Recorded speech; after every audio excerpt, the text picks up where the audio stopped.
জেনে কির দাওয়াতের জাগা ইশারা আমি তাকে দেগি দুআয়ে মদিনা। আসুন প্রিয় ইসলামী ভাইয়েরা, আমরা নাতে রাসূল পড়ার পূর্বে আমরা ভালো ভালো নিয়ত করে নিই। আমি সর্বপ্রথম নিয়ত করতেছি আল্লাহ রসুলের সন্তুষ্টি অর্জনের জন্য নাতে রাসূল পাঠ করব ইনশাআল্লাহ আযজা ওয়া জাল। এবং আপনারাও নিয়ত করে নিন আল্লাহ রসুলের সন্তুষ্টি অর্জনের জন্য নাতে রাসূল শ্রবণ করবেন এবং মিলেমিশে পাঠ করার চেষ্টা করবেন ইনশাআল্লাহ আযজা ওয়া জাল। আসুন আমরা সকলে মিলে প্রথমে দুরূদ শরীফের নজরানা পেশ করি। সাল্লি আলা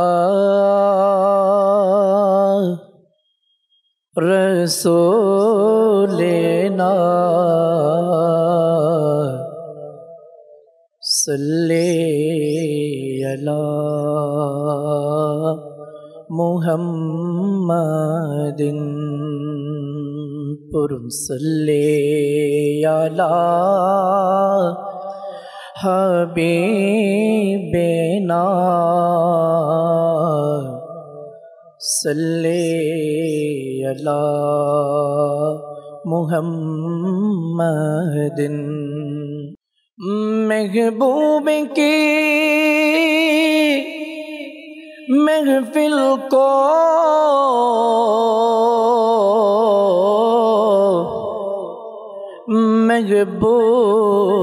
महबूब सजाते हैं, आते हैं वही जिनको मेरे सरकार बुलाते हैं। पुरन सल्ले अला रसूलिना सल्ले अला मुहम्मदिन पुरन सल्ले अला करीमेना सल्ले अला मुहम्मदिन।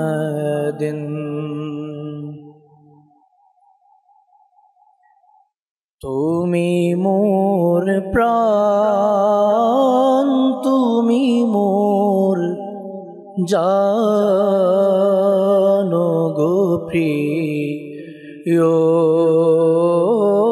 नबी, तुमी मोर प्राण तुमी সপুরাণ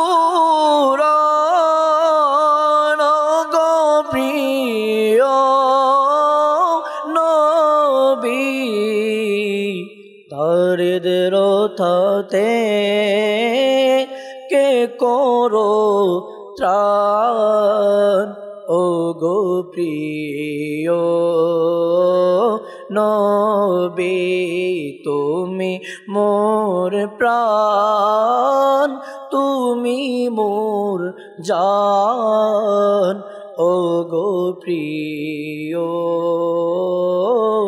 নবী। ইয়া রাসূলুল্লাহ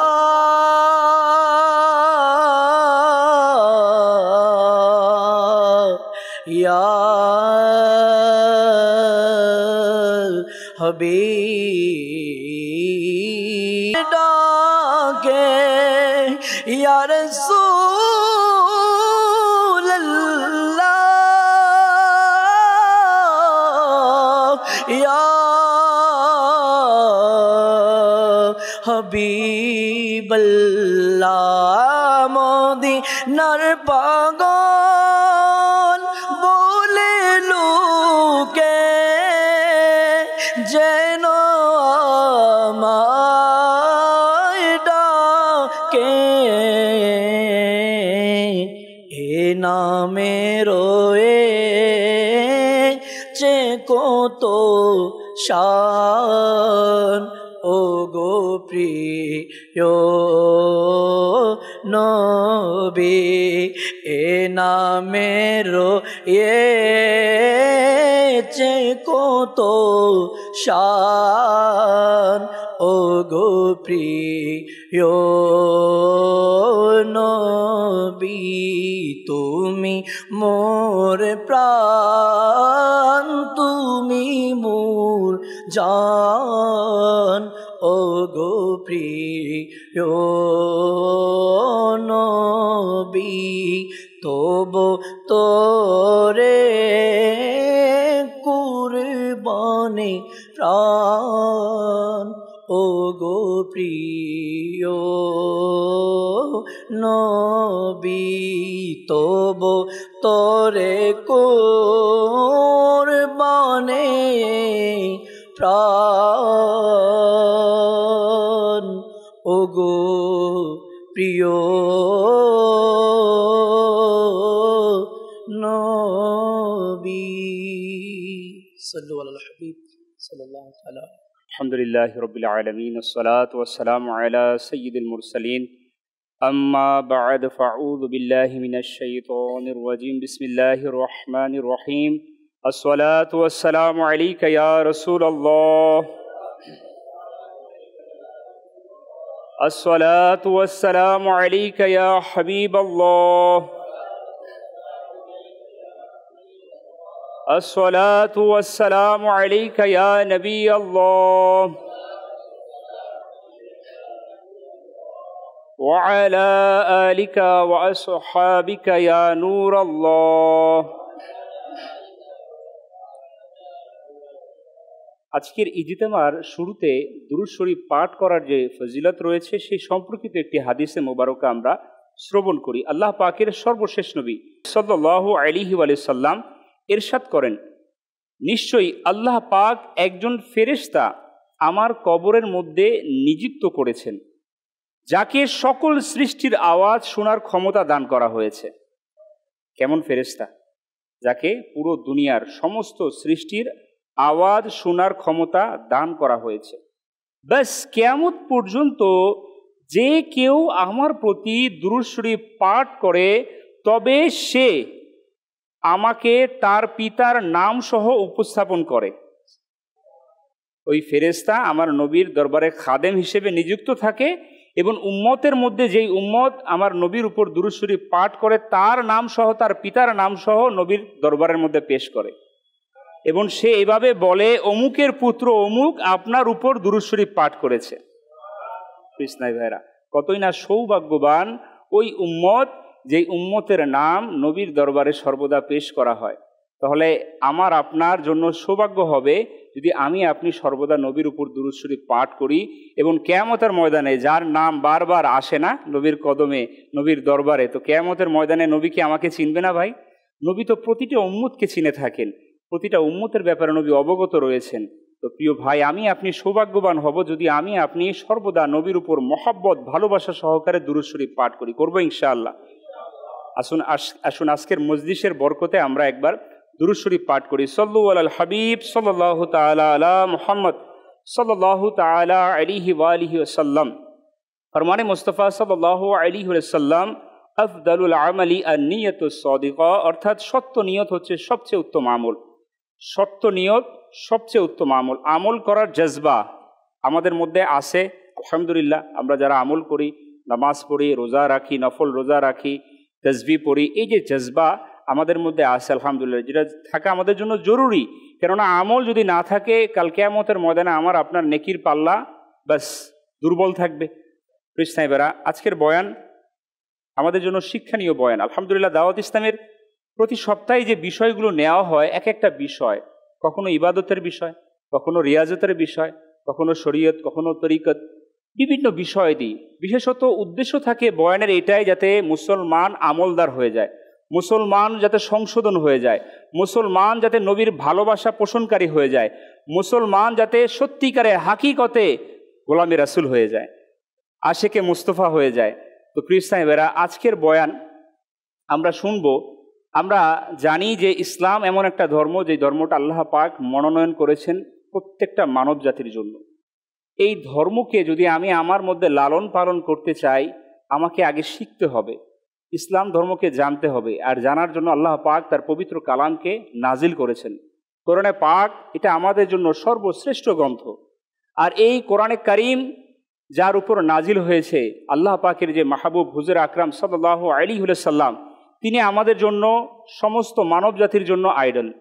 তিনি এই কোরআনকে নিজের মধ্যে সম্পূর্ণ ধারণ করেছেন, যেটাকে প্র্যাকটিক্যাল তিনি করিয়ে দেখিয়েছেন। প্রিয় ইসলামী ভাইরা, আজ হুজুর সাল্লাল্লাহু আলাইহি ওয়াসাল্লামের দুনিয়া থেকে পর্দা করার পর অনেকগুলো সময় আমাদের থেকে অতিবাহিত হয়ে গিয়েছে।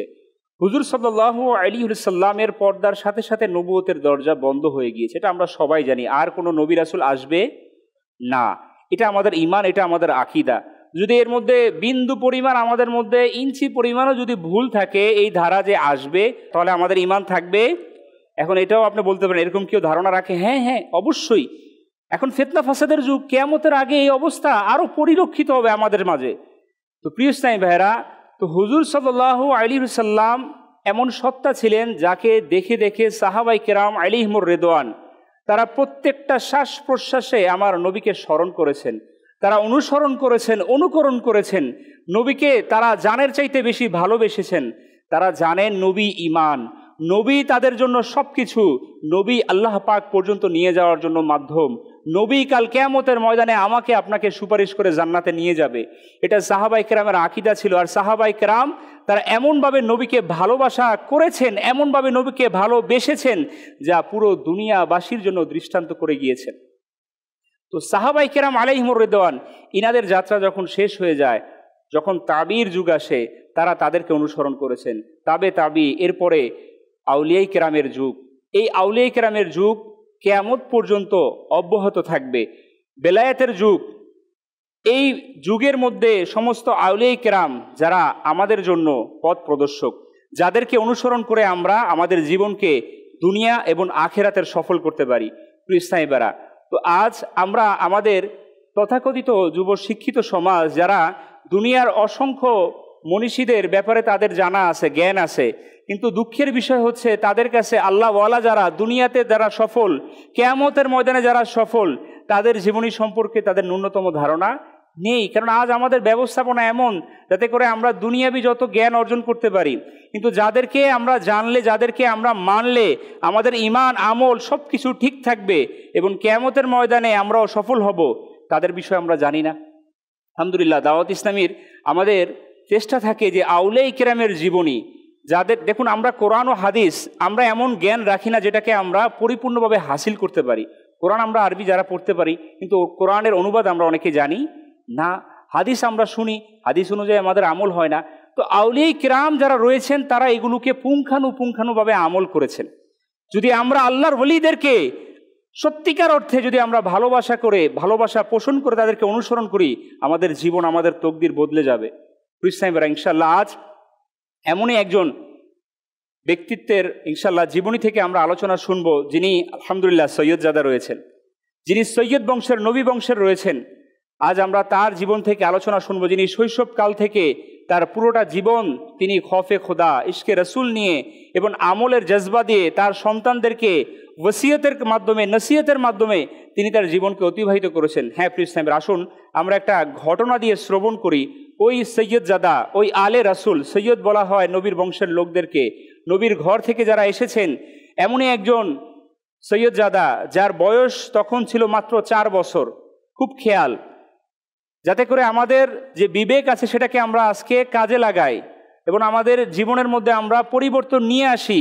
যে এমন ছোট্ট যুবক, এমন ছোট্ট শিশু, যে কিনা এতটুকু বয়সে কেমন দৃষ্টান্ত রেখে গিয়েছেন। তার বয়স ছিল 4। সৈয়দ জাদা তিনি বাজারের মধ্যে অজর নয়নে কাঁদছিল। কোনো এক ভদ্রলোক যখন দেখলেন আওলাদে রাসূল কান্না করছে, তখন তার অন্তরটা নরম হয়ে গেল। তিনি সেবার প্রেরণায় তার কাছে ছুটে গেল এবং আগ্রহী হয়ে বলল, শাহজাদা, আপনার কি হয়েছে? যদি কোনো কিছুর প্রয়োজন হয় তবে আদেশ করুন, এখনই হাজির করছি। তো একথা শুনে ওই কান্নারত যুবক, তার কান্নার আওয়াজ আরো বেড়ে গেল এবং বলল, চাচা যান, আল্লাহ পাকের গজব এবং জাহান্নামের ভয়ে আমার মন ভেঙে গেছে। 4 বছরের শিশু, সে উত্তর দিচ্ছে, আল্লাহ পাকের ভয়ে আমার জাহান্নামের ভয়ে আমার মন ভেঙে গেছে। সেই ভদ্রলোক স্নেহের ভাষায় তাকে আরজ করলো, শাহজাদা আপনি তো খুবই ছোট, এই বয়সে এত ভয় কেন? তো এই কথা শুনে সেই ছোট্ট শাহজাদার কান্না আরো বেড়ে গেল। সে বলতে লাগলো, চাচা যান, আমি দেখেছি যে বড় বড় কাঠে আগুন লাগানোর জন্য আশেপাশে ছোট ছোট খড়কুটোর ইন্ধন দেওয়া হয়, যাতে করে ওই খড়কুটোগুলো দ্রুত আগুন জ্বালিয়ে দেয়, আর এ সুবাদে বড় বড় কাঠসমূহ জ্বলে উঠে। যারা আপনারা মাটির চুলা দেখেছেন, দেখবেন বড় কাঠ লাকড়িগুলোকে জ্বালানোর জন্য আগে কিছু খড়কুটা দেয়, ওটার মধ্যে আগুন ধরিয়ে দেয়, তারপর ধাউ ধাউ করে বড় কাঠগুলোর মধ্যে লাকড়ি জ্বলে। তো তিনি উদাহরণ দিচ্ছে, চাচা যান, যদি এই অবস্থা হয় তাহলে আবু জেহেল আর আবু লাহাবের মতো বড় বড় কাফেরদেরকে যদি জাহান্নামে জ্বালানোর জন্য ইন্ধন হিসেবে যদি আমাকে নিক্ষেপ করা, কেমন চিন্তাধারা, কেমন খফে খোদা, কেমন আল্লাহ পাকের ভয়। কৃষ্ণাইবারা, আপনারা কি জানেন সেই 4 বছরের শিশুটি কে ছিল? আল্লাহু আকবার, তিনি আর কেউ নন, তিনি আমাদের ব্যথিত হৃদয়ের ভরসা এবং পবিত্র আহলে বাইতের নয়নমণি হজরত ইমাম জাফর সাদিক রহমতুল্লাহ তাআলা আলাইহি। তিনি এমন ছিলেন যে কিতাবের মধ্যে এসেছে যে ইমাম জাফর সাদিক রহমতুল্লাহ তাআলা আলাইহির শিশুকাল থেকেই তিনি খোদাভীতি সম্পূর্ণ ছিল, আল্লাহ পাকের ভয় তার অন্তরে ছিল শিশু অবস্থায়। একটু ভাবুন তো কৃষ্ণাইবেরা, আমাদেরও তো ঘরের মধ্যে বাচ্চা আছে, 4 বছরের শিশু আমরাও দেখেছি। তো তাদের অবস্থা আমরা জানি যে সামান্য একটু যদি বাচ্চাদের বয়স আস্তে আস্তে বাড়তে থাকে, তো তাদের মধ্যে মন মানসিকতা তৈরি হয় মোবাইলে গেম খেলার অথবা কার্টুন দেখার। আমরাও তাদেরকে এটাতেই অভ্যস্ত করি, কিছু হলেই তাদেরকে আমরা কার্টুন দেখাই কান্না থামানোর জন্য, তাদের আবদারকে পূরণ করার জন্য। কিন্তু ইমাম জাইনুল আবেদিনের নাতি ইমামে জাফর সাদেক, ইমামে মোহাম্মদ বাকের রহমতুল্লাহ তাআলার ছেলে জনাব ইমামে জাফর সাদেক রহমতুল্লাহ তাআলার অবস্থা এমন ছিল যে এই অল্প বয়সেও তিনি খোদাভীতির সম্পূর্ণ অবস্থা ছিল। তার অবস্থা এমন যে অশ্রু যখন তার প্রবাহিত হতো সহজে থামতো না। আল্লাহ, কেমন অশ্রু ওই বাচ্চা অবস্থায়! এই চিন্তায় সর্বদা সে থাকতো যে জাহান্নামে নিক্ষেপ করা হবে। হায়, আমাদেরও যদি এমন চিন্তা নসিব হয়ে যেত, যদি আমরাও ইমাম জাফর সাদিক রহমতুল্লাহ তাআলার মতো সপ্তাহে একদিনও যদি হতো নসিব, মাসে যদি একদিনও হতো আমাদের নসিব, যে আমরাও আল্লাহ পাকের ভয়ে, জাহান্নামের ভয়ে আমরাও কান্না করছি। তো প্রিয় স্নাইবেরা, এটা আমরা এই ঘটনা থেকে আমরা জানতে পারলাম যে বুজুর্গানে দ্বীন যারা ছিলেন তাদের সন্তানগুলো কিরূপ অনন্য অতুলনীয় ইসলামী শিক্ষা তাদেরকে দেওয়া হতো। দেখুন একটু প্রিয় স্নাইবেরা, ভাবুন ইমামে জাফর সাদেক রহমতুল্লাহ তাআলা আলাইহি তার মধ্যে যে অবস্থা, খফে খোদা, এটা এমনি এমনি আসেনি। তার যে পরিবারের সদস্যগুলো অবশ্যই তাদের মধ্যে খোদাভীতি ছিল, যার প্রতিফলন তার সন্তানের মধ্যে সেটা দেখা গিয়েছে। আর বাল্যকাল থেকে খোদাভীতি সম্পূর্ণ হওয়া, এটা তো আল্লাহ পাকের অনেক বড় দয়া। আর তার শান এটাই যে তাকে দেখে অন্যদেরও খোদাভীতি সৃষ্টি হয়ে যেত। ইমাম জাফর সাদিক রহমতুল্লাহ তাআলাকে যদি কেউ দেখতো তাহলে তার অন্তরের মধ্যে আল্লাহ পাকের ভয় সৃষ্টি হয়ে যেত। তার ব্যাপারে বর্ণিত আছে, ইমাম জাফর সাদিক রহমতুল্লাহ তাআলা রাতের বেলা অধিকাংশ সময় কবরস্থানের মধ্যে চলে যেত। কোথায়? কবরস্থানের মধ্যে চলে যেত, এবং তিনি কবরবাসীদেরকে আহ্বান করে এভাবে বলতো যে আমি তোমাদেরকে ডাকছি, তোমরা কেন উত্তর দিচ্ছ না? অতঃপর তিনি রহমতুল্লাহ তাআলা আলাইহি নিজেই বলতেন, আফসোস, আমার ও তোমাদের মাঝে এমন পর্দা হয়ে গেছে যে আমি তোমাদেরকে দেখছি না, কিন্তু ভবিষ্যতে আমি তোমাদের মাঝেই চলে আসব। তিনি কবরকে দেখে নিজেকে নিজে উপদেশ দিতেন, নিজেকে নিজে তিনি কবরের কথা নিজের মধ্যে স্মরণ নিয়ে আসতেন। এমন করতে করতে ইনি সুবে সাদেক পর্যন্ত কবরস্থানের মধ্যে পড়ে রইতেন আর কান্না করতেন। যখন ফজরের নামাজের আজান হতো তখন তিনি মসজিদের মধ্যে চলে যেতেন। ইনারা ওই ব্যক্তিত্ব, ইনারা ওই সত্তা যারা নবীর বংশের, যারা আলে রসুল, আরে যারা আল্লাহ পাকের দয়ায় জান্নাতের মধ্যে চলে যাবে, যাদের জান্নাতের কোনো ভয় নেই, জান্নাতের কোনো অনিশ্চয়তার কোনো সম্ভাবনা নেই, জাহান্নামের কোনো ভয় নেই, যারা আল্লাহ পাকের দয়ায় এমনিতে জান্নাতের মধ্যে চলে যাবে এবং শুধু নিজে যাবেন না, অপরদেরকে নিয়ে যাবেন, যারা তাদেরকে ভালোবাসবে দুনিয়াতে, ওই আলে রাসূল, ওই আউলিয়া কিরাম, ওই বুজুর্গানে দিন, তারা কিয়ামতের ময়দানে তাদের ভালোবাসা পোষণকারীদেরকে নিয়ে জান্নাতে যাবেন। ইমামে জাফর সাদিক রহমতুল্লাহ তাআলার প্রতিটি গুণে অতুলনীয় ছিলেন। কেমন গুণ? আল্লাহু আকবার। ইবাদত, রিয়াজত, তাকওয়া, পরহেজগারিতা, নম্রতা, ভদ্রতা, সহনশীলতা, খোদাভীতি, ইশকে রাসূল, মোট কথা তিনি অনন্য অভ্যাস ও ইবাদতের উচ্চ মর্যাদার মধ্যে অধিকারী ছিলেন। চিন্তা করা যায়, আজ আমি আপনি মুসলমান, আমার আপনার যেই গুণগুলো থাকার কথা ছিল, যেই গুণে গুণান্বিত হওয়ার কথা ছিল, যেই গুণ দেখে অপর অমুসলিম আমাকে দেখে তার মধ্যে ইমানের জজবা চলে আসার কথা ছিল, ইমান উজ্জীবিত হওয়ার কথা ছিল, ইমান আনয়নের ব্যাপারে তার ইচ্ছা পোষণ করার কথা ছিল, কিন্তু আজ আমার আপনার মধ্যে ওই গুণ দেখা যায় না, যার বিদায় আজ আমাকে আপনাকে দেখে অমুসলিমও হাসে। তারা বলে এই মুসলিমদের অবস্থা, এই মুসলিমদের আচরণ। ইসলামীরা যুগ ইতিহাস সেটাই বলে। কিতাবের মধ্যে এসেছে একবার সাহাবাই কেরামের যুগের মধ্যে যে বলা হয়েছে, তিনারা দেখলেন যে রাস্তার মধ্যে একটা গাছ পড়ে আছে এবং কিছু ইট, কিছু পাথর পড়ে আছে রাস্তার মধ্যখানে। তো অমুসলিমরা দেখে তারা বলতেছে একে অপরকে সম্বোধন করে, এখানে হয়তো মুসলমানরা থাকে না। আপনারা আমার কথায় কি পৌঁছেছেন? ওই অমুসলিম বলছে এখানে হয়তো মুসলমান, কারণ মুসলমানরা থাকলে এই অবস্থা থাকে, তাদের এটা বিশ্বাস যে মুসলমান যেখানে অবস্থান করে ওইখানে শান্তি থাকে, ওইখানে নিরাপত্তা থাকে, ওইখানের মধ্যে আল্লাহ পাকের রহমত নাজিল হয়, ওইখানের মধ্যে কোনো অরাজকতা থাকে না, ওইখানের মধ্যে কোনো অশান্তি থাকে না। কিন্তু দুর্ভাগ্য, আজ এমনটা শোনা যায় না যে অমুক দেশের মধ্যে মুসলমান তাদের আচরণ এরকম।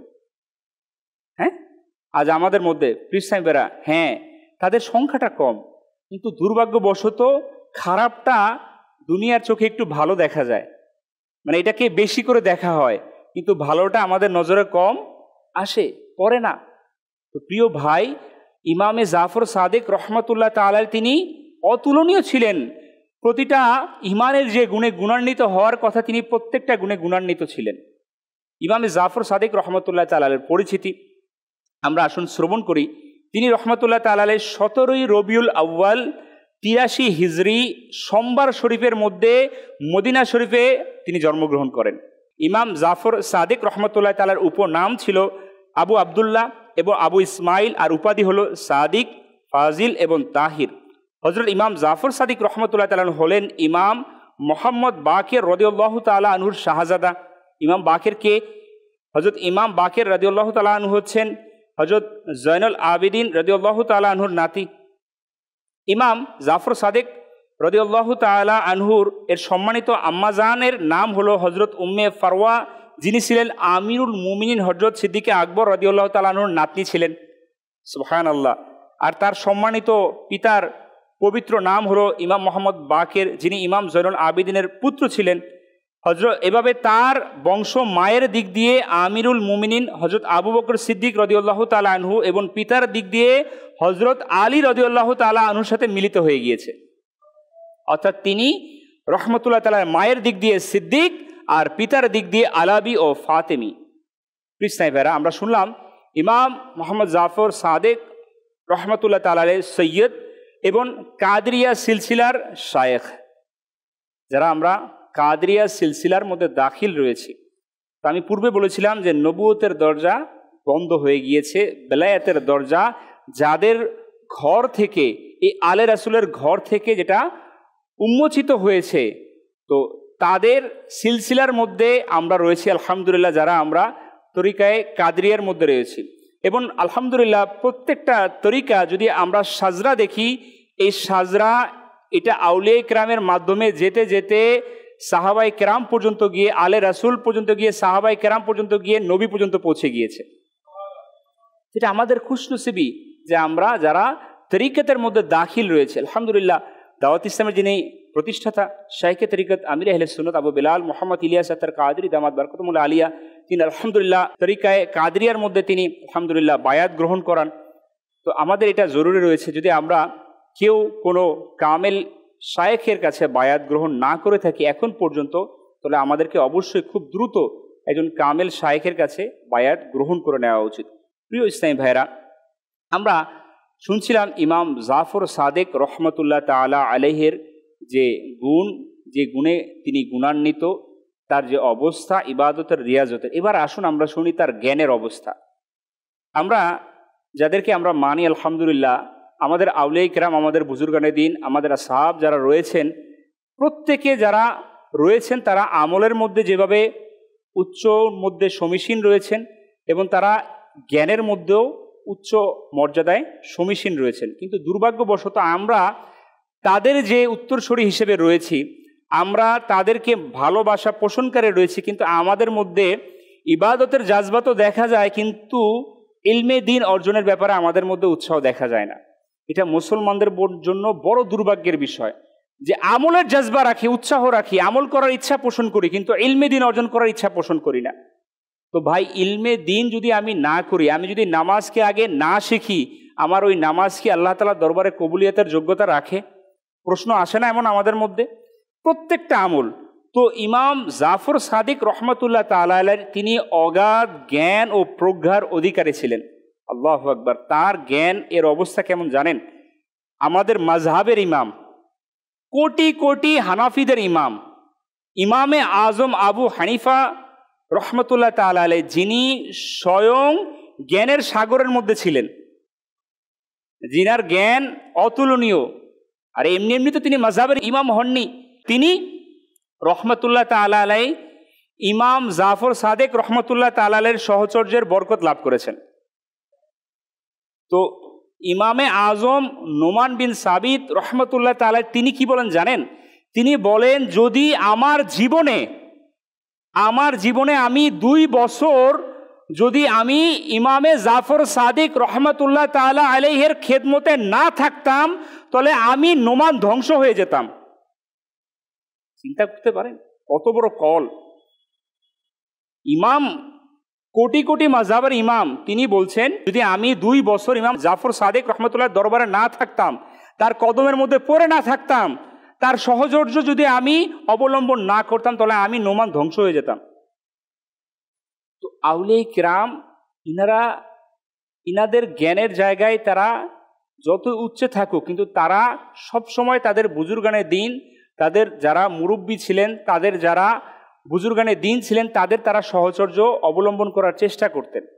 আল্লাহর ওলিদের দরবারে তারা পড়ে থাকতেন। এমন এমন বুজুর্গের জীবনী পাওয়া যায় যে তারা যখনই শুনতো অমুক বুজুর্গের সন্ধান পাওয়া গিয়েছে, অমুক আল্লাহর ওলির সন্ধান পাওয়া গিয়েছে, তারা সে দেশ থেকে দেশান্তরে সেখানে ছুটে যেত। বাস ওই আল্লাহর ওলির, আল্লাহর নেক বান্দার সহচর্য অবলম্বন হয়ে যাক, আর আল্লাহ তাআলা আমার উপর রাজি হয়ে যাক। আলহামদুলিল্লাহ, আপনারা জেনে খুশি হবেন যে এই জামানার মধ্যে রুহানি ব্যক্তিত্ব আলহামদুলিল্লাহ যিনি রয়েছেন, হ্যাঁ, আমরা যারা তাকে আল্লাহর ওলি বলি, আলহামদুলিল্লাহ তিনি এমনই রয়েছেন।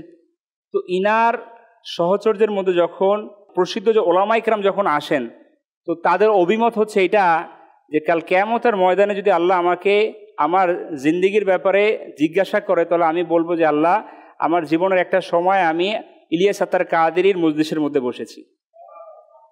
এটা আমার কথা না, এটা একজন আলেমী দ্বীনের কথা। তো ইনাদের চিন্তাধারা কেমন দেখেন, আর আমাদের অবস্থা কি? আমরা আলিমদের সহচর্যে বসি না, আমরা যারা জ্ঞানী তাদের কাছে আমরা বসতে রাজি না। ইলমে দ্বীনের মজলিস, এটাই তো জ্ঞানের মজলিস। এখানে আমাদের 2 ঘন্টা দেওয়া অনেক কষ্টের সাধ্যের ব্যাপার। এই এলাকা থেকে ওই এলাকা যাওয়া আমাদের জন্য কষ্টের সাথে, কিন্তু তাদের অবস্থা কেমন? তারা দেশ থেকে দেশান্তর পার হয়ে যেত আল্লাহর ওলিদের সহবত পাওয়ার জন্য। সাহাবায়ে কেরাম একটা হাদিসকে পাওয়ার জন্য দেশ থেকে দেশান্তরে চলে যেত, বাস একটা হাদিস শরীফ। এটা তাদের ইমানের অবস্থা, হালত এমন ছিল, ইলমে দিনের পিপাসা ছিল তাদের মধ্যে, কিন্তু আমাদের মধ্যে নেই। কৃষ্ণাই ভাইরা, এই অবস্থা যে আমরা যারা রয়েছি, আমাদের জন্য শিক্ষা যে আল্লাহর ওলিদের সহবতের মধ্যে বসা। কৃষ্ণাই ভাইরা, এটা বলা যায় যে এতে সন্দেহ নেই যে হজরত ইমাম জাফর সাদেক রহমতুল্লাহ তাআলা তার পিতামাতার প্রশিক্ষণের অন্যতম প্রকাশ ছিল। এটা মা বাবার তৈরি ছিল, যে ঘর থেকে এসেছে ওই ঘরের এটা অনুপ্রেরণা ছিল, আর তিনিও তার সন্তানদের প্রশিক্ষণ দিয়েছেন। তার শাহজাদা ইমাম জাফর সাদেক রহমতুল্লাহ তাআলা যে শাহজাদা ছিল ইমাম মুসা কাজেম রহমতুল্লাহ তাআলা, তিনি আপন যুগের মধ্যে অনন্য আলিম, মুফতি, শায়েক, আল্লাহর ওলি ছিলেন, অলির ঘরে ওলি। তো তিনিও তরিকত ও মারেফাতের ইমাম ছিলেন। আর এই সব তার পিতা হজরত ইমাম জাফর সাদেক রহমতুল্লাহ তাআলার প্রশিক্ষণের ফায়জান ছিল, বাবার প্রশিক্ষণের বরকত।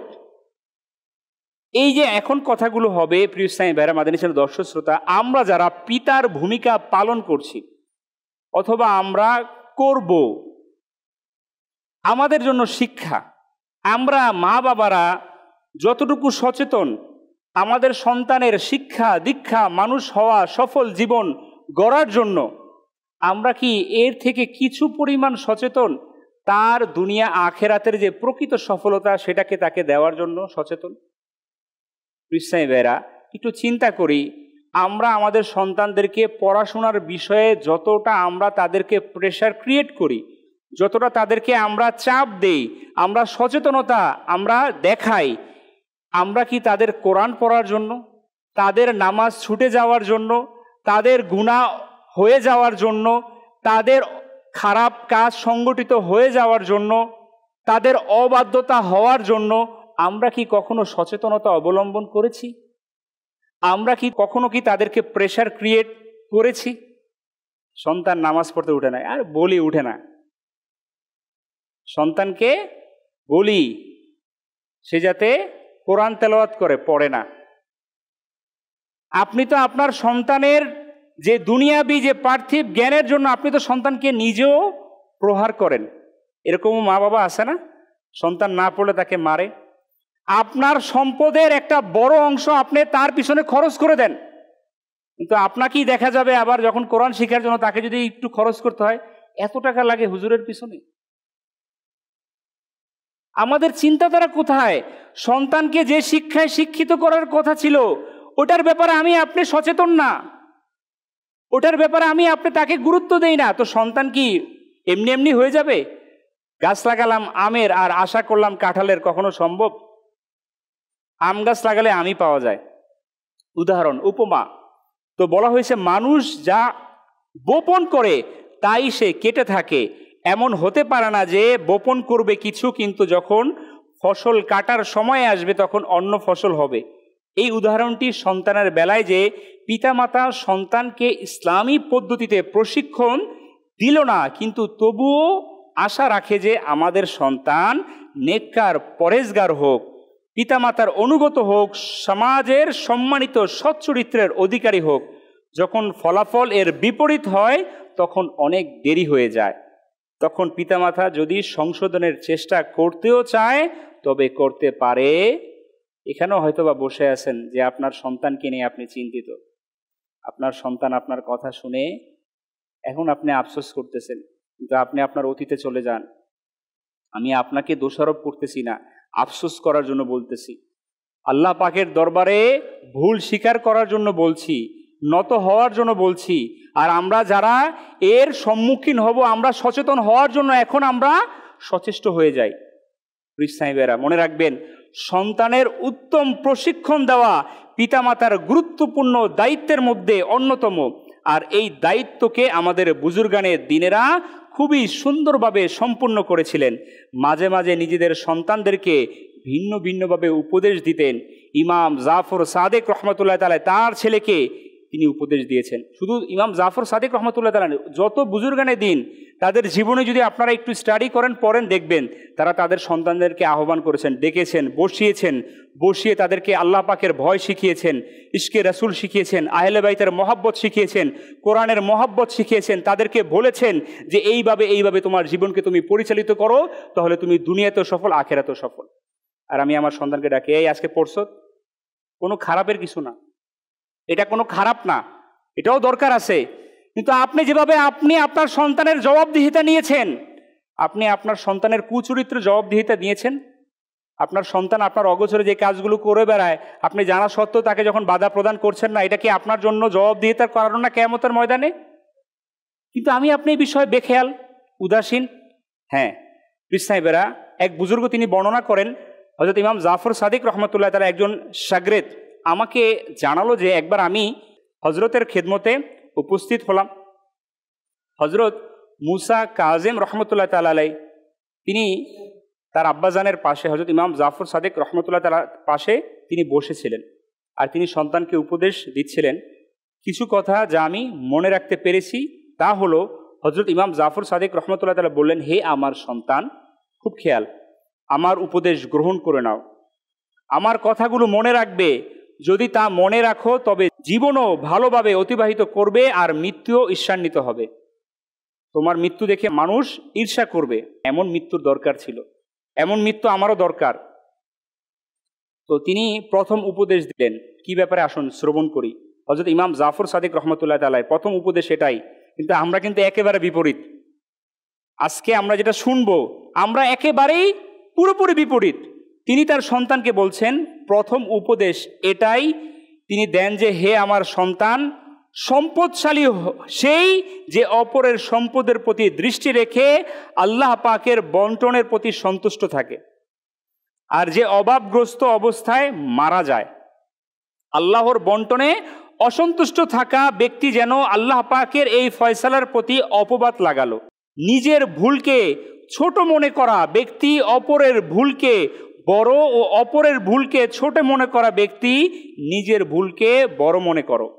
প্রিয়রা, এই যে উপদেশ, এটা থেকে আমরা এটাই শিক্ষা পাই যে নিজের মাঝে অল্প তুষ্ট যে বিষয়টা, এটাকে সৃষ্টি করা এবং সর্ব অবস্থায় আল্লাহ পাকের কৃতজ্ঞতা আদায় করা, আর তিনি যে অবস্থায় রাখেন তার সন্তুষ্টিতে সন্তুষ্ট থাকা। এমন নসিহত তিনি করলেন যে অপরের সম্পদ দেখে তার প্রতি দৃষ্টি না রাখা, আল্লাহ পাক যেটা দিয়েছেন তার উপর সন্তুষ্ট থাকা। আজ আমাদের যুব সমাজের মধ্যে এমন সংখ্যক যারা রয়েছে যারা বেকার, অধিকাংশ পিতা মাতা তাদের ঘরের অবস্থা এমন, তারা প্রত্যেকটা মুহূর্ত সন্তানকে মানসিকভাবে আঘাত এভাবে করছে তার দুর্বলতাকে। তুমি কিছু করতে পারবা না, তোমার দ্বারা কোনো কিছু সম্ভব না, তুমি একামাত্র বেকার, তোমার সাথে সবাই সফল হয়ে গেছে, তোমার মতো ছেলে পয়দা করে আমার ভুল হয়েছে। আচ্ছা, এমন একটা ছেলে যখন এই কথাগুলো শোনে, তার আত্মবিশ্বাস বাড়ে না কমে? আরে তার বাবার তো ভূমিকা এটা কথা ছিল তার সন্তানের আত্মবিশ্বাসকে বাড়িয়ে দেওয়া। তোমার সাথে আল্লাহ আছে, আল্লাহকে রাজি খুশি করো, 5 ওয়াক্ত নামাজ পড়ো, রিজিকের জিম্মা তোমার আল্লাহ, তোমার রিজিক আল্লাহ তোমাকে দিয়ে দিবে যদি তুমি আল্লাহকে রাজি খুশি করতে পারো। এমন জেহেন কি আমাদের মধ্যে আছে?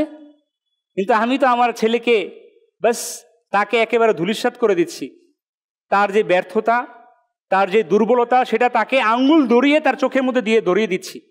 এটা করণীয় ছিল না বাবার জন্য। হ্যাঁ, এটা আমাদের জ্ঞানের স্বল্পতা, এটা আমাদের বুঝার স্বল্পতা।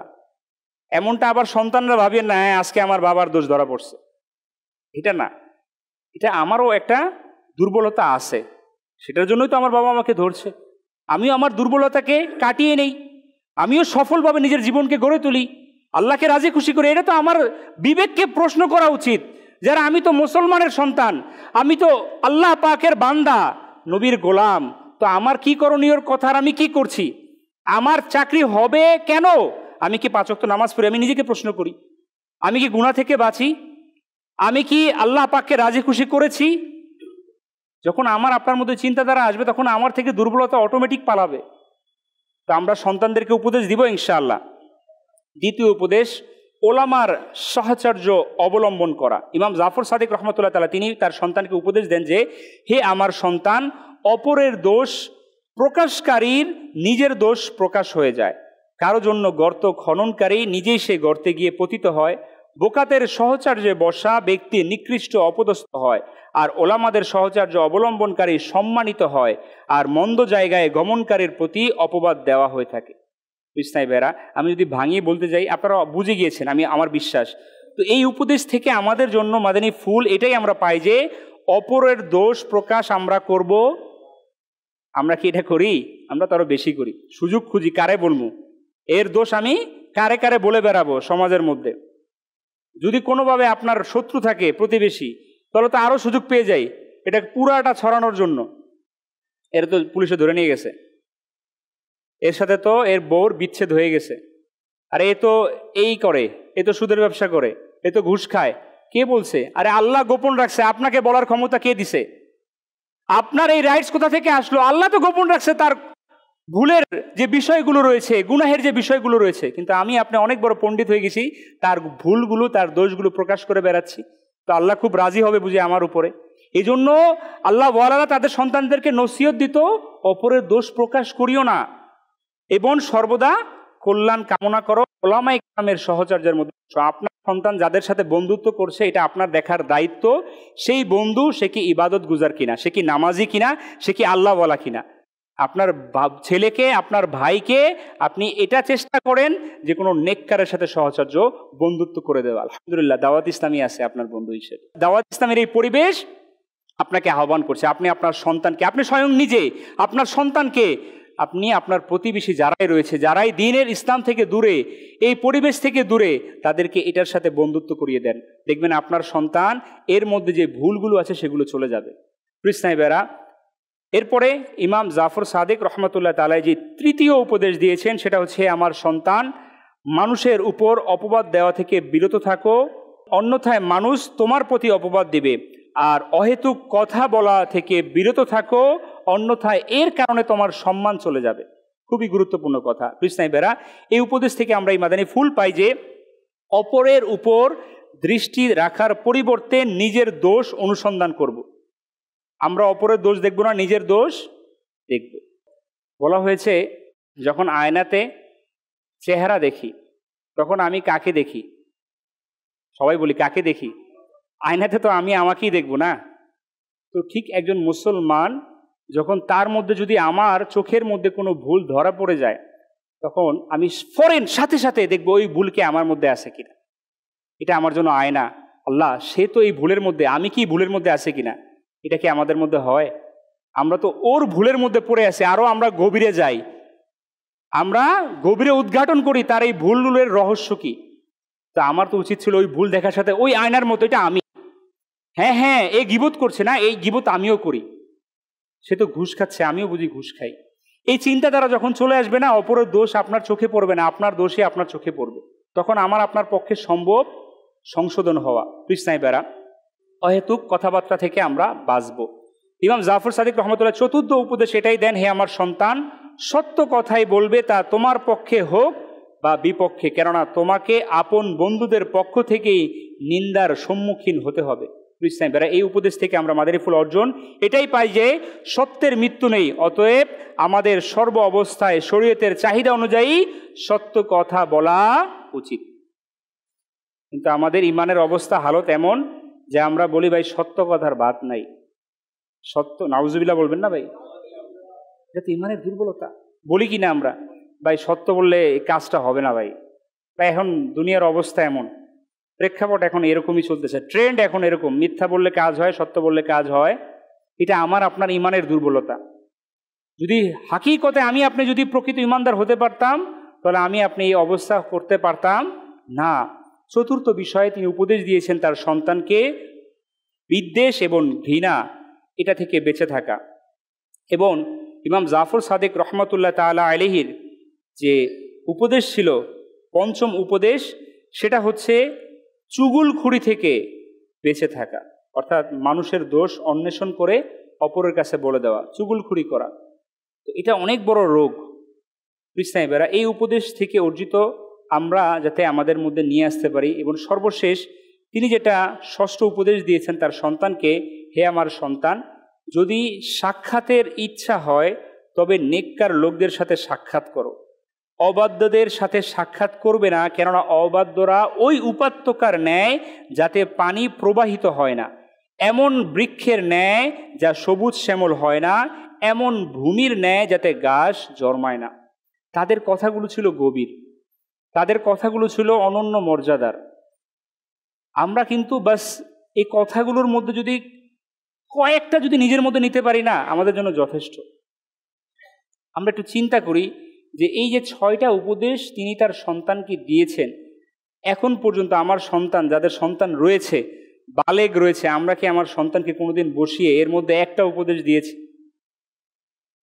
নামাজ পড়ে না তাই তো আমি আমার সন্তানের খবর নেই না। যা, তোর কবর তোর, আমার কি? তোর জাহান্নামে তুই যাবি, আমার কি? আসলে এমন কথা বলি না আমরা? না, এটা সবচেয়ে ভুল, এটা শয়তানের ধোঁকা, এটা আপনার পরিবারের ধ্বংসের করার একটা বড় কথা যেটা আপনি বলে ফেলছেন। সাহেবেরা, যদি আপনি কর্তা হিসেবে আপনি আপনার ঘরের নেকির দাওয়াতের জিম্মা না নেন, আপনি যদি দায়ী না হন, তাহলে আপনার দেরি নাই, আপনার ঘর ধ্বংস হওয়ার যে চিহ্ন সেটা আপনাকে দেখতে দেরি হবে না, খুব শীঘ্রই আপনি দেখবেন। আপনি দিন থেকে রাত পরিশ্রম করি বাস ঘরের সদস্যেরগুলো চাহিদাকে পূরণ করার জন্য। এমনও লেগে যায় যে আমার সন্তানের ভবিষ্যতের জন্য আমি ওভারটাইম করি, টাকা যতটুকু দরকার তার থেকে বেশি উপার্জনের জন্য নিজের পরিশ্রমকে বেশি বাড়িয়ে দেই। করি কি করি না আমরা? বাস ভবিষ্যৎ সুন্দর হয়ে যাক সন্তানের, যাতে টেনশন করা না লাগে। এই রে, উচিত তো ছিল এই টেনশন করা, বসে তাকে নসিহত করা যে আমার ছেলে নামাজ পড়ছে কি পড়ছে না, গুনাহ থেকে বাঁচছে কি বাঁচছে না। আজ তো ফিতনা ফাসাদের যুগ, তো আমরা আমাদের সন্তানদেরকে নসিহত করি, উপদেশ দিই, দিব ইনশাআল্লাহ। এতটুকু তো পারবো নামাজের জন্য, যতটুকু আমরা বাস আমাদের সন্তানের পড়াশোনার জন্য করি, এর 50% আমরা আমাদের সন্তানের নামাজ, তার চারিত্রিক যে অবস্থা সেটাকে পরিবর্তনের জন্য তাকে আমরা নসিহত করি, করবো ইনশাআল্লাহ। প্লিজ নাই বেরা, ইমাম জাফর সাদিক রহমতুল্লাহ তার নিজের সন্তানকে দেওয়া উপদেশগুলোর সারমর্ম হলো যে সম্পদশালী হলো সে যে আল্লাহর বন্টনে সন্তুষ্ট থাকে, অপরের দোষ গোপন করো, ওলামাদের সাহচর্যে বসা উচিত, মানুষকে দোষারোপ করা থেকে বিরত থাকা উচিত, সর্বদা সত্য কথা বলা উচিত, কোরআনে পাকের তেলাওয়াত করা, সালামকে প্রসার করা, নেকির আদেশ দেওয়া, মন্দ কাজ থেকে নিষেধ করা, সম্পর্ক ছিন্নকারীর সাথে সম্পর্ক রাখা, যে চায় তাকে দান করা এবং চগলখড়ি থেকে বিরত থাকার চেষ্টা করা উচিত, নেককার লোকদের সাথে সাক্ষাৎ করা উচিত এবং মন্দ লোকদের থেকে দূরে থাকা উচিত। প্রিয় ইসলামী ভাইরা ও মাদিনী চ্যানেলের দর্শক শ্রোতা, যদি আমরাও চাই আমাদের সন্তান নেককার পরেজগার হোক, তবে তাদেরকে ভালোভাবে প্রশিক্ষিত করুন। পূর্ববর্তী যে বুজুর্গানে দিন রয়েছেন তাদের পদ্ধতি অবলম্বন করুন, নিজের পদ্ধতি অবলম্বন করা লাগবে না। আমাদের যারা বুজুর্গানে দিন তাদের পদ্ধতি অবলম্বন করলে আমাদের জন্য যথেষ্ট। নিজেও নেক আমল সম্পাদনকারী হন। আপনি কথা বুঝছেন আমার? আগে নিজেকে, এরপর আমার সন্তানকে। আমি নামাজ পড়লে আমি আমার সন্তানকে যখন বলবো নামাজ পড়তে, তখন সেটার প্রভাব হবে, সেই কথার মধ্যে প্রভাব তাসির আসবে। আমি যদি গুনাহ থেকে বাঁচি, আমি যদি মিথ্যা থেকে বাঁচি, এরপর যদি আমার সন্তানকে বলি, তখন সেটার প্রভাব আসবে। এই জন্য আগে নিজেকে পরিপূর্ণতায় গড়ে তুলি। মানে আমাদের যে মন মানসিকতা, বাবাদের বিশেষ করে, যে আমার সন্তানরা হাফেজ বানাবো, আল্লাহ যদি এই রুসিলা আমারে উদ্ধার করে, হ্যাঁ করবে, আল্লাহ পাকের দয়া যদি হয় উদ্ধার হবে, কিন্তু নিজের আমল তো নিজেকে তৈরি করতে হবে, নিজের আমল নামাকে তো বৃদ্ধি করতে হবে না। কালকে কিয়ামতের ময়দানে আপনার সন্তান আপনার আমল নামা পড়বে না, আপনাকে স্বয়ং হাতে দেওয়া হবে আপনার আমল নামাকে পড়ে শোনানোর জন্য। তো চিন্তা করুন, আপনি আপনার আমল নামা শোনাবেন, তো সেখানে যদি আপনি গুনাহের বর্ণনা শুধু করতেই থাকেন, তাহলে কিভাবে সম্ভব? তো এই জন্য আগে নিজেকে আমরা তৈরি করি। এখনো সময় চলে যায়নি, শ্বাস প্রশ্বাস যতক্ষণ পর্যন্ত আছে ততক্ষণ পর্যন্ত আমাকে এটার মধ্যে লেগে থাকতে হবে। যদি কোরআন নিজে পড়তে না পারে, নিজে কোরআন শিখি, এটা খুব জরুরি হয়ে গেছে। হাফেজের বাবা, তারও তো উচিত কোরআনকে সহিভাবে তেলাওয়াত করা, উচিত না? তো সন্তানকেও পাকড়াও করতে হবে, কিয়ামতের ময়দানে পাকড়াও হবে। তুমি তো পারতা, তো তোমার বাবারে কেন শিখাও না? এটা তো তোমার বাবার জন্য শিক্ষা দরকার ছিল, জরুরি ছিল। এবার এই জন্য আমাদেরকে সন্তানের ব্যাপারে সচেষ্ট থাকা উচিত। সন্তানের প্রশিক্ষণের ব্যাপারে আমাদের আকা করিম সাল্লাল্লাহু তাআলা আলাইহি ওয়াসাল্লাম 3টা বাণী আমরা হাদিসে মুবারকা থেকে শ্রবণ করি। নবী করিম সাল্লাল্লাহু আলাইহি সাল্লাম যখন এই আয়াতে মোবারকা তেলাওয়াত করেন, সূরা তাহরিমের আয়াত নম্বর 6, কানজুল ঈমান থেকে অনুবাদ, নিজেদেরকে এবং নিজেদের পরিবারবর্গকে ওই আগুন থেকে রক্ষা করো। আল্লাহর আয়াতে কারিমা, আল্লাহ পাক কোরআনের মধ্যে আয়াত নাজিল করলেন। যখন আল্লাহ রসুল এই আয়াতে কারিমা তেলাওয়াত করলেন, তখন সাহাবাই কিরাম আলাইহিমুর রিদওয়ান আরজ করলেন, ইয়া রাসূলুল্লাহ সাল্লাল্লাহু আলাইহি ওয়াসাল্লাম, আমরা আমাদের পরিবারকে কিভাবে বাঁচাবো? তখন আল্লাহ রসুল ইরশাদ করেন যে তাদেরকে ওই সকল কাজের নির্দেশ দাও যা আল্লাহ পাকের পছন্দ, আর ওই সকল কাজ থেকে নিষেধ করো যা আল্লাহ পাকের অপছন্দ। আমাদের জন্য নবীর হুকুম, ইরশাদ। হুজুর সাল্লাল্লাহু আলাইহি ওয়াসাল্লাম আরো ইরশাদ করেন, নিজের সন্তানকে 3টি অভ্যাস শিক্ষা দাও। কয়টা অভ্যাস? 3টি অভ্যাস। 1, নিজের নবীর প্রতি ভালোবাসা। 2, আহলে বাইতের প্রতি ভালোবাসা। 3, কোরআনের পাকের শিক্ষা। নবীর ভালোবাসা সন্তানকে শিক্ষা দিতে হবে। জানের চাইতে নবীকে ভালোবাসার শিক্ষা সন্তান যখন শিখবে, ওই সন্তান কখনো মা বাবার অবাধ্য হবে না। আপনি চিন্তা করুন, আপনার সন্তানকে আপনি নিজে বলেন দাড়ি কাট, দাড়ি ফালা, তোর বয়স হয়েছে, দাড়ি ফেলে দে। আপনি তো আপনার সন্তানের অন্তর থেকে নবীর ভালোবাসাকে দূর করতেছেন, ঠিক কিনা ভাই? আপনি তো আপনার সন্তান যদি একটু পরিবর্তন চলে আসে, সমাজ তখন তার উপর আঙ্গুল তুলে। আজকে আমাদের এমন ফিতনা সমাজের মধ্যে, একটু যদি পরিবর্তন চলে আসে, দাড়ি পাগড়ি টুপি চলে আসে, মাযআল্লাহ তথাকথিত শিক্ষিত সমাজ, যারা দিনের জ্ঞান ন্যূনতম নাই, দুনিয়াবী শিক্ষার অনেক বড় পণ্ডিত, তো তাকে নিয়ে অপবাদ দেওয়া শুরু করে দেয়। একটু চিন্তা করুন, যেখানে তার জন্য ছিল এটা উৎসাহ দেওয়া। তো সন্তানকে 3টা বিষয়ের প্রতি, আচ্ছা আহলে বাইতের প্রতি ভালোবাসা, অধিকাংশ মানুষ জানে না আহলে বাইত মানে কি। আমি নিজের প্র্যাকটিক্যাল, হুজুর আহলে বাইত মানে কি চিন্তা করা যায়? এই শব্দের সাথে কোনো তার জ্ঞানই নেই। আহলে বাইত নবী বংশ, নবীর পরিবার, এদের প্রতি ভালোবাসার শিক্ষা দেওয়া। ইমাম হাসান হোসেন রাদিয়াল্লাহু তাআলা আনহুমা, ইনারা জান্নাতে যুবকদের সরদার। জান্নাতে যাবেন কিনা আপনারা? যেতে চান আপনারা? ও ভাই, সেই জান্নাতের সরদার থাকবে ইমাম হাসান হোসেন রাদিয়াল্লাহু তাআলা আনহুমা। তো ইনাদেরকে ভালোবাসা, এটা আমরা আমাদের সন্তানকে শিক্ষা দেই না। তাদের জীবনী আমরা জানি না, তাদের জীবনী আমরা পড়ি না। দুর্ভাগ্যের বিষয় না এটা? জয়নুল আবিদিন রাদিয়াল্লাহু তাআলা আনহু, ইমাম বাকির রহমতুল্লাহ তাআলা আলাইহি, ইমাম জাফর সাদিক রহমতুল্লাহ তাআলা, ইমাম মুসা কাজিম রহমতুল্লাহ তাআলা আলাইহি, ইনাদেরকে আমরা চিনি না। ইনাদের ভালোবাসা তো দূরের কথা, আগে তো নাম জানতে হবে, এরা নবীর বংশের লোক। তারপর না এদের ভালোবাসা অন্তরে আসবে, তারপর না এদেরকে আমরা নিয়ে তাদেরকে অনুকরণ করতে পারবো। এই জন্য আহলে বাইতের ভালোবাসা, কোরআনের পাকের শিক্ষা, ভালোবাসা, বাস একটু আমাদের মধ্যে এটা প্রচলন আছে, ট্রেন্ড আছে আমাদের এখন পর্যন্ত আল্লাহ পাকের দয়ায়। ছোটবেলায় সন্তানদেরকে মক্তবে পাঠানো, কোনো রকম যদি কোরআন নিয়ে ফেলে, বাস বাবা মা ভুলেই গেছে, হ্যাঁ আমার সন্তান তো কোরআন নিছে, 30 পারা কয়েক খতম দিছে, খতম দেয়, প্রতি রমজানে খতম দেয়। কিন্তু এই কোরআনকে বুঝা, এই কোরআনের প্রতি ভালোবাসা, এই কোরআনের শিক্ষায় শিক্ষিত হওয়া, এটা কি প্রত্যেকটা মা বাবার দায়িত্ব ছিল না তার সন্তানকে বুঝানো? আচ্ছা এখন তো এমন দুরবস্থা, কোরআন ঘরে আছে কিন্তু পড়ার লোক কেউ ঘরে আছে, মজুদ আছে। এমন কোনো মুসলমান নাই যে ঘরে কোরআন। আলহামদুলিল্লাহ, এটা সৌভাগ্যের বিষয়। এটা আমরা গর্ব করে বলতে পারি আমরা যে কোরআনকে ভালোবাসি, কিন্তু আমাদের ভালোবাসার এটা খুবই দুর্বল অবস্থান, যে কোরআন এমন অবস্থায় আছে ধুলোবালির মতো জায়গার মধ্যে, যেখানে ধুলো অবস্থায়, ধুলোযুক্ত অবস্থায় এই কোরআনকে পড়ার সময় হয় না, ধরার সময় হয় না। আর এটা তো ওই কোরআন, এটা তো ওই কিতাব যেটাকে ধরলে সওয়াব, যেটাকে দেখলে সওয়াব, যেটাকে পড়লে সওয়াব। আরে ওইটাকে ভালোবাসলে কবর আখেরাতে ওই কোরআন আমাকে আপনাকে সুপারিশ করবে। কিন্তু ওই কোরআনের ভালোবাসা কই, শিক্ষা কই? আমরা সবাই বলি 1 নম্বরে নবীর ভালোবাসা, 1 নম্বরে কি, 2 নম্বরে আহলে বাইতের ভালোবাসা, 3 নম্বরে কোরআনের ভালোবাসা, কোরআনের শিক্ষা। আল্লাহ রাসূলের 3 নম্বর ইরশাদ হচ্ছে, কোনো পিতা তার সন্তানকে এমন উপহার দেয়নি যা ভালো আদব শিক্ষা থেকে উত্তম। অর্থাৎ আদব শিক্ষা দিতে হবে। আদবে আউলিয়া, বেয়াদবে দেউলিয়া। আজ আমাদের যে অবস্থা, আমাদের যুব সমাজের আদব খুব কম দেখা যায়। একটা সময় আমাদের, এখন মুরব্বীরাই বলে আমরা আমাদের মুরব্বীদেরকে খুব আদব করতাম। আমাদের এই যুগের ছেলেপেলেদেরকে আদব দেখি না। চোখের সামনে ধূমপান করে, চোখের সামনে মাআযাল্লাহ নারে নিয়ে চলে, চোখের সামনে গালাগালি করে, একটু আমাদেরকে সম্মান করে না। এই কথা আমরা বলি কি না? এটার জন্য কে দায়ী? আপনি দায়ী, এটার জন্য আমি দায়ী। কেন? তখন কি পারতাম না আমি আপনি দায়িত্ববান হিসেবে ওই ছেলেটাকে নেকির দাওয়াত দেওয়া? এটাই তো আল্লাহ রাসূল আমাকে আপনাকে ওই আয়াতে মোবারক থেকে শিক্ষা দিয়েছে, তাকে নেকির দাওয়াত দাও, অসৎ কাজ থেকে বাধা প্রদান করো। কে আছে?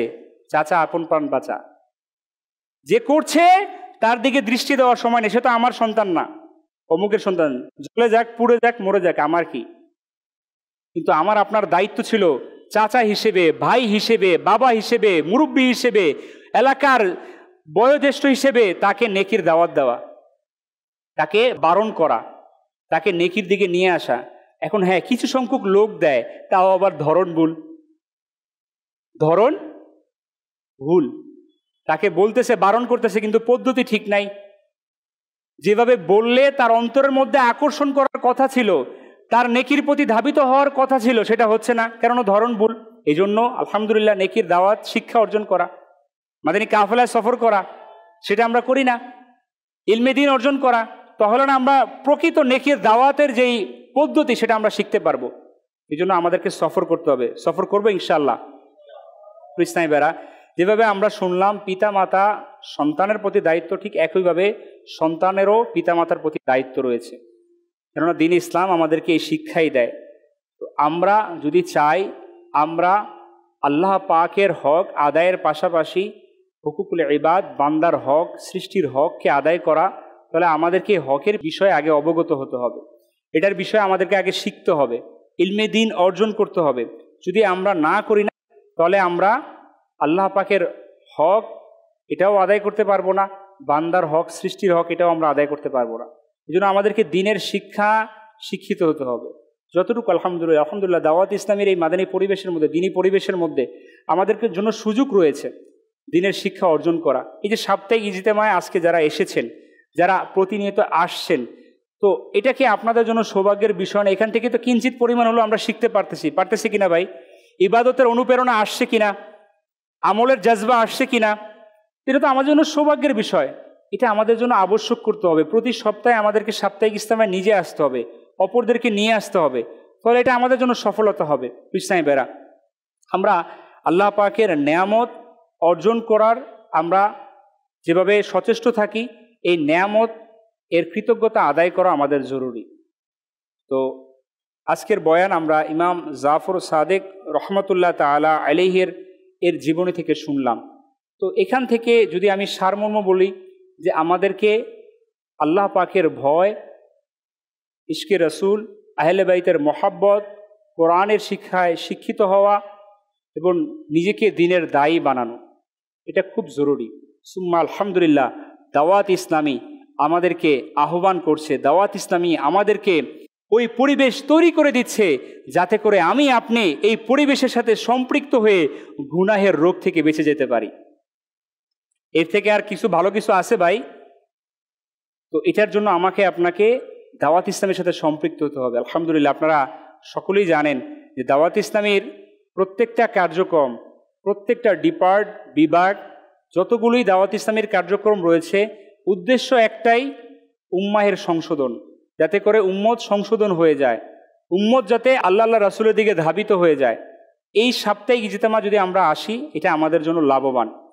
আর অন্য আরেকটা আমাদের মাধ্যম হচ্ছে প্রতি বছর আমাদের আলহামদুলিল্লাহ 3 দিনের সুন্নতে পড়া ইজতেমা সংগঠিত হয়। তো আপনারা প্রত্যেকেই জানেন যে আগামী ফেব্রুয়ারি 14, 15, 16 রোজ বুধ, বৃহস্পতি, শুক্রবার আলহামদুলিল্লাহ ঢাকা এয়ারপোর্ট সংলগ্ন হাজি ক্যাম্প এর পাশেই আশিয়ান সিটির ময়দানের মধ্যে আলহামদুলিল্লাহ আগামী 14, 15, 16 দাওয়াত ইসলামের 3 দিনের সুন্নতে পড়া ইজতেমা অনুষ্ঠিত হবে। ইসলামী বেরা, যেভাবে আজ কিছু সময় আমরা আল্লাহর ওলির জীবন থেকে শুনে আমাদের কিছুটা হলে তো নড়বড় হয়েছে না ভাই? বিবেকের কিছুটা তাড়না এসেছে কিনা? তো আল্লাহ যদি দয়া করে 3টা দিন যখন আমরা ওই ইজতেমার ময়দানের মধ্যে অবস্থান করব, আল্লাহ চাহে তো আমাদের তওবার নসিব হয়ে যাবে, আল্লাহ চাহে তো এই কঠোর অন্তরটা আমাদের নরম হয়ে যাবে। আল্লাহ যদি দয়া করে ওই হাজার লাখো মানুষের মধ্যে আমিও কান্না করা শুরু করে দিব। আল্লাহ চাহে তো আমিও আমার ভুলগুলোর স্মরণ আমার অন্তরে চলে আসবে, খেয়াল চলে আসবে, আমার যে অতীতের পাপ গুনাহগুলো আমি আমার খেয়ালের মধ্যে নিয়ে আসতে পারবো। হ্যাঁ প্রিয় সাহেবেরা, বিগত যতগুলো ইজতেমা দাওয়াত ইসলামের সংগঠিত হয়েছে, ইতিহাস আমাদের যারা ইজতেমার মধ্যে গিয়েছে তারা নিজের জবান থেকে সাক্ষ্য দিচ্ছে এই ইজতেমা আমার জীবনকে পরিবর্তন করে দিয়েছে। এই ইজতেমা, আমি গুনাহগার ছিলাম, আমাকে নেককার বানিয়ে দিয়েছে। এই 3 দিনের ইজতেমা, আমি গান শোনার মধ্যে অভ্যস্ত ছিলাম, আমি গানকে ছেড়ে দিয়েছি। এই ইজতেমা আমাকে নামাজে বানিয়ে দিয়েছে। এই ইজতেমা আমাকে মা বাবার বাধ্যগত সন্তান বানিয়ে দিয়েছে। এটা আমার মুখের বানোয়াট কথা না, এটা বাস্তব কথা। যার তকদির ভালো হয়েছে, যার তকদির আল্লাহ পাক যাকে দয়া করেছেন। এমনও আমি মাদানী বাহার যে আমার খোদ স্বয়ং নিজের এলাকার মধ্যে এক যুবক ইসলামী ভাই, ভার্সিটি পড়ুয়া, সে যখন 3 দিনের ইজতেমায় গেল এবং 3 দিনের ইজতেমা থেকে ফেরত আসলো, সে ঘরের মধ্যে গিয়ে সর্বপ্রথম তার ঘরের টিভি ভেঙে ফেলেছে। এটা কি চারটিখানিক কথা? ঘরে এসে ঘরের টিভি ভেঙে ফেলা। ঘরের মধ্যে ছবি টাঙানো ছিল, মা বাবা পরিবারের, এই ছবিগুলো সে নামিয়ে ফেলেছে। সে জানতে পেরেছে যে এই কাজগুলো আমার জন্য সমীচীন নয়, এগুলো আল্লাহ আল্লাহর রাসূলকে রাজি খুশি করার কাজ নয়। সে তার মা এবং বোনকে পর্দার বিষয়ে সচেতন করেছে। তো এটা ইজতেমার কি লাভ না লস? দাওয়াত ইসলামী যে 3 দিনের ইজতেমা পরিচালনা করে প্রতি বছর কোটি কোটি টাকা খরচ করে, দুনিয়াবি যারা আছে না তাদের জেহেনে এগুলো ঢোকে না। আমি একবার এক কমার্শিয়াল এক লোকের কাছে গেলাম তাকে দাওয়াত দেওয়ার জন্য। তাকে যখন দাওয়াত প্রদান করলাম, তাকে বললাম, তো সে বলল, তুষার এই যে অযথাই কোটি কোটি টাকা খরচ করো, কি কারণে? নামাজ পড়লেই তো হয়। তো তার জ্ঞান, ওই জ্ঞান দ্বারা সে আমাকে উত্তর দিল, আমাকে সে বলল। তো সে তার জ্ঞানের মাত্রাটাই অতটুকু, সে বুঝতে পারেনি যে ইজতেমার বরকত কি। তো আমি তাকে তখন বলতে পারিনি, সে লজ্জা পাবে। আমি তাকে বলতে চেয়েছিলাম যে আপনি তো সুদের ব্যবসা করেন, সুদের কাজ করেন। তো ভাবলাম যে বড়া মজলিসে যদি বলি সে তো লজ্জা পেয়ে যাবে। তো আপনাদের মতো ব্যক্তিদের জন্যই ইজতেমা, যাতে ওইখানে গিয়ে তওবা করে সব অপকর্ম ছাড়তে পারেন। কৃষ্ণাইবেরা, যারা আমরা দাওয়াত ইসলামের ইজতেমায় পূর্বে যাইনি, এবার আমরা কারা কারা নিয়ত করছি যাবো ইনশাআল্লাহ? পূর্বে যারা গিয়েছে তারা যাবো ইনশাআল্লাহ, তারা তো 100 যাবো ইনশাআল্লাহ। আমরা আগামী 13 তারিখ রাত ইনশাআল্লাহ এখান থেকে রওনা হব। কেননা ইজতেমার মাঠ আল্লাহ চাহে তো ভরে যাবে, পুরো বাংলাদেশ থেকে লোকে লোকারণ্য হবে, আশেকে রাসূল দিয়ে সেটা ভরে যাবে ইনশাআল্লাহ। গত কয়েক বছর বিগত যে মাঠ ছিল, ওই বিগত মাঠের বড় মাঠ এবার ইনশাআল্লাহ। তো ওই মাঠ আমরা ইনশাআল্লাহ নিজে যাব এবং প্রত্যেক আশেকে রাসূলকে নিয়ে যাব ইনশাআল্লাহ। এটা আমার আপনার দায়িত্ব। এই যে আমি বললাম না, এটা আমাদের জন্য আবশ্যক হয়ে গেছে প্রিয় ইসলামী ভাইরা। যদি আমরা চাই সমাজ থেকে গুনাহের ব্যাধিকে দূর করতে, তাহলে আমাদেরকে এখন থেকে লেগে পড়ে এই 3 দিনের ইজতেমার দাওয়াতকে দিতে হবে, যাতে করে প্রত্যেকটা যুবক, প্রত্যেকটা বয়োবৃদ্ধ, বয়োজ্যেষ্ঠ, সুস্থ বিবেক সম্পন্ন লোককে আমরা ইজতেমার মাঠে নিয়ে যেতে পারি ইনশাআল্লাহ। নিব ইনশাআল্লাহ। আমরা কবে যাব? 13 তারিখ রাতে ইনশাআল্লাহ। আমরা প্রত্যেক নিজ নিজ যারা জিম্মাদার রয়েছেন তারা, আমরা জিম্মাদারের সাথে আমরা যোগাযোগ করব, আমাদের টিকিটকে আমরা বুকিং করে নেব। আমরা আমাদের টিকিট কনফার্ম করব, যাতে করে আমাদের যাওয়াটা নিশ্চিত হয়ে যায়। ঠিক আছে না? টিকিট বুকিং করবো ইনশাআল্লাহ। আল্লাহর বস্তে যারা অন্তরের মধ্যে নিয়ত করেছেন তারা অবশ্যই টিকিট বুকিং করবেন। আর একটা সর্বশেষ কথা প্রিয় ইসলামী ভাইরা, এই 3 দিনের ইজতেমা অনুষ্ঠিত হওয়ার জন্য প্রায় 2 কোটি কমবেশ খরচ আছে। কত কোটি? 2 কোটি। হাকিকতে বাস্তব যখন আপনারা ইজতেমা মাঠে যাবেন তখন দেখবেন বিশাল প্যান্ডেল, শত শত অজুখানা, শত শত টয়লেট, অসংখ্য মাকতাব, ডিপার্টমেন্ট, যেখানের মধ্যে আলহামদুলিল্লাহ দাওয়াত ইসলামের বিভাগগুলো পরিচালনা করা হবে, তুলে ধরা হবে। হাজার লাখো মানুষের খাবার, এক একটা লঙ্গর, বাবুর্চিখানা। তখন আপনি বলবেন আমার সাথে যে না, আপনার কথা সত্য। এখন আপনি হয়তো বা দেখছেন না, আপনি বলতে পারবেন না, আপনি হয়তো বা অবাক হয়ে যাবেন, হুজুর কি বলে। হাকিকতে তো এই যে এত বড় খরচ, এটা আমার আপনার দান অনুদানের মাধ্যমেই আলহামদুলিল্লাহ দাওয়াত ইসলামের ইজতেমা সম্পন্ন হয়। বিগত যে ইজতেমাগুলো হয়েছে আমার আপনার পকেটের টাকা দিয়ে হয়েছে। এটাই দাওয়াত ইসলামী আলহামদুলিল্লাহ। আমাদের দাওয়াত ইসলামের প্রত্যেকটা কার্যক্রম, প্রত্যেকটা ডিপার্টের কাজ এইভাবে হয়ে থাকে। তো আমি আপনাদেরকে বলবো, আপনাদের কাছে সুবর্ণ সুযোগ, রজব মাস ইবাদতের বীজ বপনের মাস। ইবাদতের বীজ বপন করবো ইনশাআল্লাহ। রমজানে ইনশাআল্লাহ ফসল খাবো ইনশাআল্লাহ। রমজানে এটার ফল খাবো ইনশাআল্লাহ। আল্লাহর রাস্তায় দান করলে বাড়ে না কমে? সত্যি তো? বিশ্বাস আছে আপনাদের? যদি বিশ্বাস থাকে তাহলে আমি আপনাকে বলবো, এই বিশ্বাসে অন্তর থেকে এই 3 দিনের ইজতেমার জন্য আপনারা আপনাদের আয়ের ইনকামের একটা অংশ 3 দিনের ইজতেমার জন্য দান করেন। ইনশাল্লাহ এটার বরকত কি হবে? আপনার দানের সাদকায় সেখানে হাজারো লাখো মানুষ সেখানে শুইতে পারবে একটা সুন্দর জায়গার মধ্যে, সেখানে তারা অজু করতে পারবে। তো এই সওয়াবগুলো আমি আপনি পাবো না ভাই? তাহাজ্জুদ পড়া হবে, ইশরাক চাষ পড়া হবে, কেঁদে কেঁদে দোয়া হবে, এর বরকত আমি আপনি কি পাবো না ভাই? পাবো, যদি আমি আপনি দানের হাতকে বাড়িয়ে দিই। কে কে দিব ইনশাআল্লাহ? দিব ইনশাআল্লাহ। সিদ্দিকে আকবর রাদিয়াল্লাহু তাআলা আনহু নবীর আহ্বানে ঘর খালি করে দিছে। এই ঘটনা আমরা সবাই জানি, বড় করব না। তিনি সব খালি করে দিছে, বলছে কি জানেন? আল্লাহ আল্লাহ রাসূল আমার জন্য যথেষ্ট। আল্লাহ পাক আমরা আজকের ইজতেমায় যা কিছু শুনলাম এর উপর আমাকে আপনাদের সকলকে আমল করার তৌফিক দান করুক। আমিন বিজাহিন নবীল আমিন সাল্লাল্লাহু তাআলা আলাইহি ওয়া আলিহি ওয়াসাল্লাম। প্রিয় ইসলামের আসুন, দাওয়াত ইসলামের সাপ্তাহিক ইজতেমায় দুরূদ শরীফ ও 2টি দোয়া পাঠ করা হয়, আমরাও পড়ে নিই। হযরত সাইয়েদুনা আনাস রাদিয়াল্লাহু তাআলা আনহু থেকে বর্ণিত, নবী করিম রাউফুর রহিম সাল্লাল্লাহু আলাইহি ওয়াসাল্লাম ইরশাদ করেন, যে ব্যক্তি দুরূদ শরীফ পাঠ করবে যদি সে দাঁড়ানো থাকে তবে বসার পূর্বে, আর বসা থাকলে দাঁড়ানোর পূর্বে তার পূর্বের গুনাহকে ক্ষমা করে দেওয়া হয়। আল্লাহুম্মা সাল্লি আলা সাইয়্যিদিনা ওয়া মাওলানা মুহাম্মাদিন ওয়া আলা আলিহি ওয়া সাল্লিম। যে ব্যক্তি এই দুরূদ শরীফ পাঠ করবে তার উপর রহমতের 70টি দরজা খুলে দেওয়া হয়। সাল্লাল্লাহু আলা মুহাম্মদ। হযরত আহমদ সাবি রহমাতুল্লাহ তাআলা কতিপয় বুজুর্গ থেকে বর্ণনা করেন, এই দুরূদ শরীফ একবার পাঠ করলে 6 লক্ষ দুরূদ শরীফ পাঠ করার সওয়াব অর্জন হয়। আল্লাহুম্মা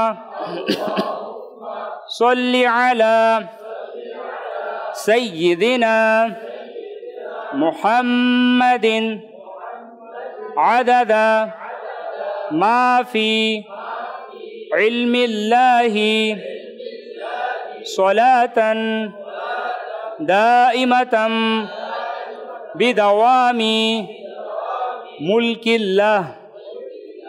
একদিন এক ব্যক্তি আসলো, প্রিয় নবী সাল্লাল্লাহু আলাইহি ওয়াসাল্লাম ওই ব্যক্তিকে নিজের এবং সিদ্দিকে আকবর রাদিয়াল্লাহু তাআলা আনহু এর মাঝখানে বসালেন। এই সম্মানিত লোকটি যখন চলে গেল তখন সাহাবায়ে কেরাম আলাইহিমুর রিদওয়ান আশ্চর্যজনিত হয়ে বললেন, ইয়া রাসূলুল্লাহ সাল্লাল্লাহু আলাইহি ওয়াসাল্লাম, এই লোকটি কে? হুজুর সাল্লাল্লাহু আলাইহি ওয়াসাল্লাম ইরশাদ করলেন, সে যখন আমার উপর দুরূদ শরীফ পাঠ করে তখন এইভাবে পড়ে, এই দুরূদ শরীফ পাঠ করে। সুবহানাল্লাহ। আসুন আমরাও পড়ে নিই। আল্লাহুম্মা সাল্লি আলা মুহাম্মাদিন কামা তুহিব্বু ওয়া তারদা। নবী করিম রাউফুর রহিম সাল্লাল্লাহু আলাইহি ওয়াসাল্লাম ইরশাদ করেন, যে ব্যক্তি এভাবে দুরূদ শরীফ পাঠ করবে তার জন্য আমার শাফাআত সুপারিশ ওয়াজিব হয়ে যায়। আল্লাহুম্মা সাল্লি আলা মুহাম্মাদিন ওয়া আনজিলহু আল মাকআদা আল মুকাররাবা ইনদাকা ইয়াউমাল কিয়ামাহ। হযরত সাইয়েদুনা ইবনে আব্বাস রাদিয়াল্লাহু তাআলা আনহুমা থেকে বর্ণিত, প্রিয় নবী সাল্লাল্লাহু আলাইহি ওয়াসাল্লাম ইরশাদ করেন, এই দোয়া পাঠকারীর জন্য 70 জন ফেরেশতা 1000 দিন সমূহ পর্যন্ত নেকি লিখতে থাকেন। জাযাল্লাহু আন্না মুহাম্মাদান মা হুয়া আহলু। প্রিয় নবী সাল্লাল্লাহু আলাইহি ওয়াসাল্লাম ইরশাদ ফরমান, যে ব্যক্তি এই দোয়া 3 বার পড়ে নেবে সে যেন সবে কদর পেয়ে গেল। সুবহানাল্লাহ। আসুন আমরাও পাঠ করে নিই। লা ইলাহা ইল্লাল্লাহু আল হালিমুল কারীম সুবহানাল্লাহি